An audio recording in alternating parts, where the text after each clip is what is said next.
Even though it's looking like 2020 will be the year that Nintendo will release Zelda Breath of the Wild 2, I still believe they'll start working on and even tease the highly anticipated Super Mario Odyssey 2. One amazing feature that set the first Odyssey game apart from other Mario games is the capture mechanic, where you could become some of your favorite characters, enemies, and even inanimate objects, all based around 15 distinct kingdoms. This was a huge highlight of the game, and after making so many Super Mario Odyssey videos, I couldn't help but think who and what else should be added to the sequel.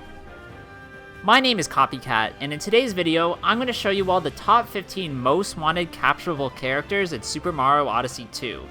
I also recently released a video of the top 10 most wanted kingdoms in Super Mario Odyssey 2, so check that video out after this one, and also if you haven't yet, please leave a like, subscribe to my channel, and hit that bell button to stay notified when I upload new videos.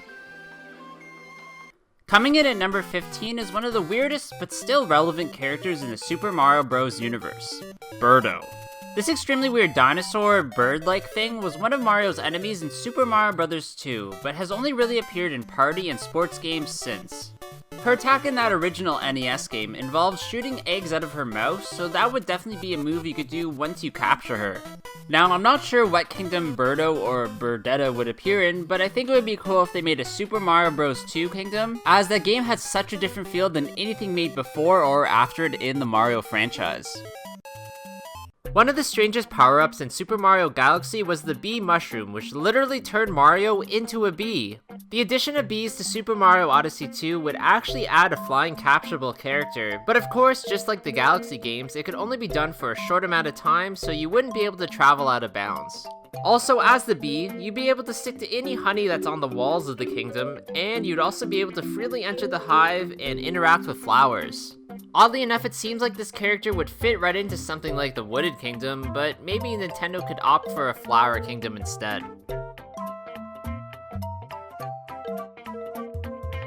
A character I was extremely surprised was left out of Super Mario Odyssey is the Bomb-Omb, which has been an enemy, or friend, of Mario through almost every game since Super Mario Bros. 2. The most obvious capturable use for a Bomb-Omb would be to explode walls or bricks to progress in a kingdom to get a moon. I would think this would work similarly to the bullet bills in Super Mario Odyssey and how they explode if they're captured for too long. Of course, you'd be able to auto-detonate them, and it makes sense for them to be found in a remake of Bomb-Omb Battlefield. Another staple Mario enemy that didn't show up in Super Mario Odyssey is Dry Bones. The skeletal version of the Koopa Troopas are insanely interesting as they don't tend to die immediately and go into this sort of bone-like state where they eventually regenerate after a while. I would imagine capturing one of these would work very similarly to how the Dry Bone shell works in Super Mario Maker 2. Here, you can use it to your advantage and become invincible for a short amount of time, and an ability like this would allow you to access certain areas and kingdoms you otherwise wouldn't be able to reach as normal Mario. Generally, Dry Bones appears in underground or castle levels, so I think that sort of kingdom is where the character belongs. Coming in at number 11 is Kamek, or Magic Koopa, who is a mage-like enemy of Mario who usually appears in games as Bowser's right-hand man. Kamek has a few staple abilities like teleportation, pyrokinesis, and being able to transform objects and creatures. I think it would be interesting if you could capture him and use him in a battle against Bowser, which would add a very interesting twist to how Mario games are usually played. Next up on the list is a Mario enemy who usually spends his time running away, which is extremely annoying, and they are rabbits. Now, you might think capturing one of these small critters would be useless, but I think it could be used for some sort of racing minigame where you have to get to the finish line against other characters, a la Koopa races, or they can be used in boss battles, having to dodge their attacks while staying alive. As long as these annoying rabbits keep showing up in Mario games, I'm not going to be satisfied until you can become them. However, not every rabbit is completely useless, as there's one specifically that causes more mischief than any other, Nabbit. This extremely strange character is known to steal items from Mario, running away with them in his bag. This would be his main ability, and combined with the rabbit's natural speed, you could use him to steal moons that otherwise would be impossible to get as normal Mario. Even though Nabbit is a newer character to the Super Mario universe, he's interesting enough and a fan favorite, so he definitely deserves to be in this sequel. Even though normal old Koopa Troopers appeared everywhere in Super Mario Odyssey, they weren't actually capturable characters, which left me a bit confused, but I definitely think they should be for the sequel. A really good use for them would be in the Koopa races, at least in the easier stages of them, and you would have to return later as normal Mario to complete a much harder race. They could have their normal ability of going into their shells and moving insanely fast. It was a little weird because Koopas were basically one of the only characters you couldn't capture in Super Mario Odyssey, and I wonder why Nintendo decided to go that route. A castle and airship boss ever since Super Mario Bros. 3, a Boom Boom would be a very interesting character to add to this game, as it's pretty much a bull in a china shop spinning into everything in its path. This would surely be its main ability, and could be used in a sort of horde room scenario where waves of enemies would be coming at you, and you'd have to capture certain characters and use their abilities to defeat them.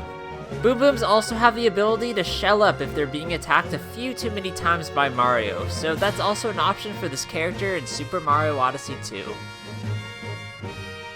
Pucci is a character that's appeared in almost every Yoshi game, but has never appeared in any mainline Mario game, so now is definitely his time.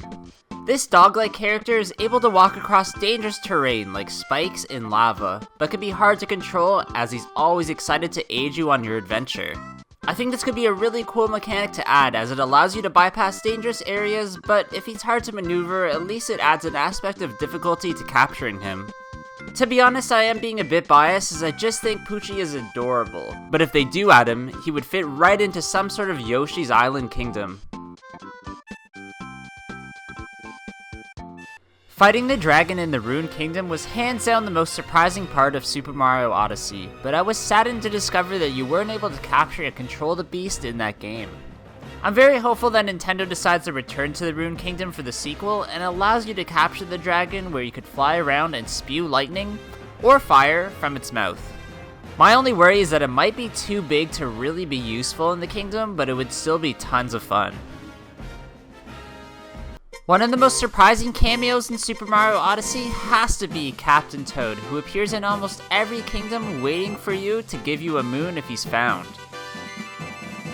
However, the one letdown is that he's uncapturable, which I think is a mistake, as they should have included specific areas just for him, like a sub-area, where you could collect up to 2 power moons. This is a feature that they had added to Super Mario 3D World, which gave the game a much different feel. If they don't end up making a sequel to Captain Toad Treasure Tracker, then I guarantee they will allow this character to be captured in Super Mario Odyssey 2. One villain that was absent from Super Mario Odyssey was Bowser Jr., who up to that point had appeared in almost every Mario game. Now, if he were able to be a capturable character, I wouldn't expect to see the paintbrush-wielding version from Super Mario Sunshine, but more like the version from Super Smash Bros. Ultimate. Abilities that Bowser Jr. would have if you captured him would include using his clown car, his drill smash, and his cannon ability. I feel like if Nintendo adds the right characters and vastly expands the size of each kingdom, then Super Mario Odyssey 2 could feel like a giant game in comparison to the original. The Flood, or Flash Liquidizer Ultra Dowsing Device, is a multi-purpose water backpack which was a wearable tech invented by Professor Egad in Super Mario Sunshine. Now, of course, I'm not suggesting that Cappy should or would ever capture Flood, but I think it would be interesting if there was a scenario where Cappy was stolen and you had to use the device instead to maneuver around the kingdom. Let's say a Delfino Plaza? Either way, fans of Super Mario Sunshine like myself are dying for some sort of sequel, even if it's a small homage in the next Super Mario Odyssey game. With the surprise of Bowser being a capturable character in Super Mario Odyssey, and Luigi being delegated to his Balloon World game mode, the only main character left out of the mix was Princess Peach. I think it would be interesting if things were flipped around for the sequel, and there was a part where Princess Peach had to actually save Mario and Cappy with Tiara's help. Either way, Peach would have her own floating ability and parasail, making the character very versatile, but she wouldn't be able to jump as high as Mario. I think it's just time that Nintendo gave Peach a bigger role in Mario games instead of delegating her to the damsel in distress role. Coming in at number 1 is one of the biggest exclusions from Super Mario Odyssey, Boo. When I found out that there was no Haunted Kingdom in this game, I was completely upset, as I thought it'd be a shoo-in when I heard the game was being developed. Big Boo's Haunted House was one of my favorite courses in Super Mario 64, and I was surprised that there wasn't even one single Boo in Super Mario Odyssey, making it the first time since Super Mario Land that it hasn't appeared in a Mario game.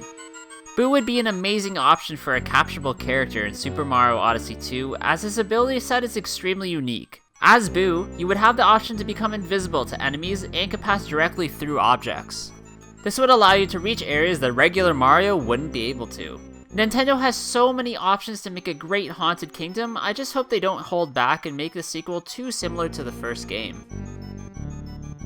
Alright, so that's going to be it for today's video, guys. I really hope you did enjoy this one.